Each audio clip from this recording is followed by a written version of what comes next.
কুফানগরীতে এক নাস্তিক ছিল। সে বলে বেড়াতো, আমি আল্লাহরে দেখি না তাই মানি না। কুফানগরীর লোকজন বলে, আমাদের এক ইমাম আছে নাম নু'মান ইবনে সাবিত, উনার সাথে বসলে তুমি আল্লাহরে দেখতে পাবা। সে বলে, তাই? তাহলে তোমাদের ইমামকে ডাকো।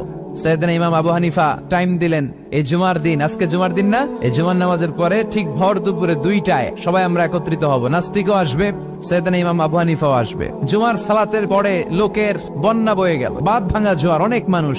নাস্তিক এসেছে, লক্ষ লক্ষ লোক এসেছে, আসে নাই ইমাম আবু হানিফা। আসে না আধা ঘন্টা, 1 ঘন্টা, 2 ঘন্টা পরে আসছে।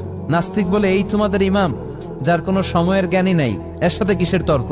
সাইয়েদনা ইমাম আবু হানিফা বলে, ইনদি উযর, আমার ওজর আছে। কি ওজর? সাইয়েদনা ইমাম আবু হানিফা বলেন, আমি ঘর থেকে বের হয়ে আসার পথে একটা নদী পার হয়ে আসতে হয়। আজকে এসে দেখি নদীর মধ্যে কোনো মানুষ টানুষ নাই, নৌকা নাই, মাঝি নাই, কিচ্ছু নাই। তো হঠাৎ দেখলাম পাশে বিশাল বড় একটা গাছ, এই গাছটা এমনি এমনি 2 ভাগ হয়ে গেল।